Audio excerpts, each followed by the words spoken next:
Now we could not be luckier tonight. Because we've heard some amazing people. But tonight we have Martha Petty with us, which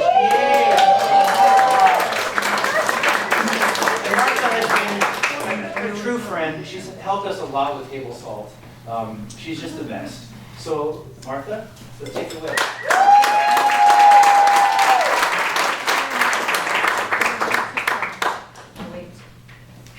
Okay. I told Dennis I've never sung into a microphone ever before in my life. Woo. First time for everything. Yes, there is. You got this. Okay.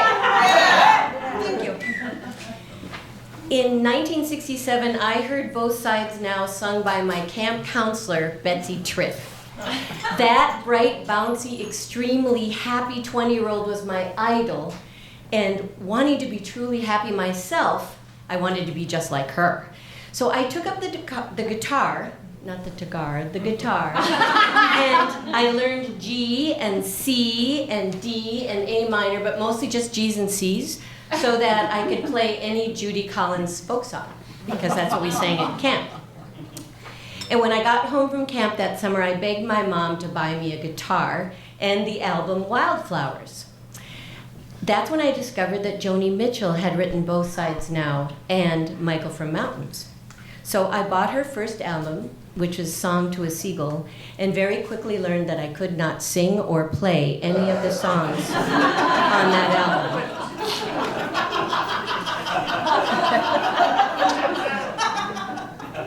Actually, Both Sides Now has both C and G a lot in it. But I was hooked on her poetic, poignant, and oh-so transparent word pictures, set to strange, dreamlike soundtracks. And her songs became the secret soundtrack to my teens and my 20s. So I am going to sing Both Sides Now just as I sang it on a humid July day in the horse barn at Camp Lincoln on Lake Hubert. Oh, a Camp Lincoln and Lake Hubert person. She just has gas. Okay. Good, because I might as well.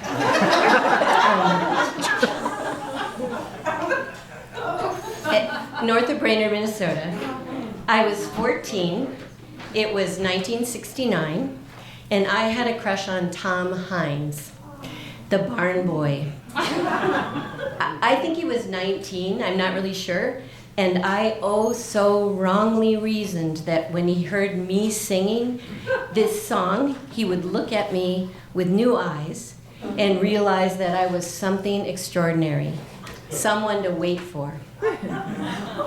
So I planned this, and I was mucking out the stalls, raking the manure and soiled hay into the aisle, and after I finished a row, Tom would run down the backs of the stalls with a shovel and he'd scoop it up and pile it in a pile at the end of the barn.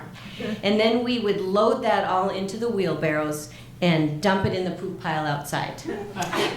Well, he had gone outside to move some hay bales or something, and I decided to sing, knowing he would come back in and be mesmerized by the song and realize I was so much wiser than my 14 years.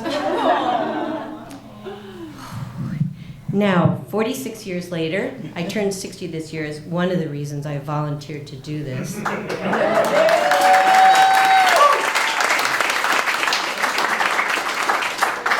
And I realized as I was preparing for this that I looked so tenderly on that 14-year-old Martha. I really didn't know life at all.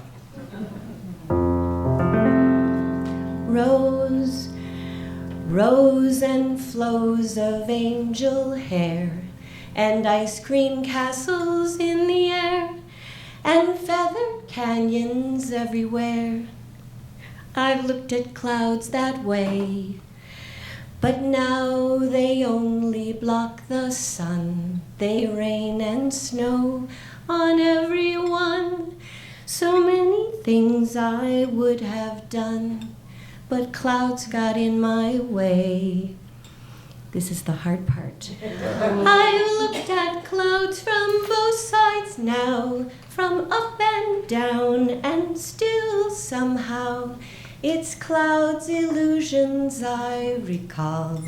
I really don't know clouds at all. Moons and Junes and Ferris wheels, the dizzy dancing way you feel when every fairy tale comes real. I've looked at love that way, but now it's just another show. You leave them laughing when you go, and if you care, don't let them know. Don't give yourself away. I've looked at love from both sides now, from win and lose, and still somehow it's love's illusions I recall. I really don't know love at all. Tears and fears and feeling proud to say I love you right out loud. Dreams and schemes and circus crowds. I've looked at life that way. But now it's just no. Now old friends are acting strange. They shake their heads, they say I've changed. Well, something's lost, but something's gained in living every day. I've looked at life from both sides now, from give and take. I did it wrong. And still somehow it's life's illusions I recall. I really don't know life at all.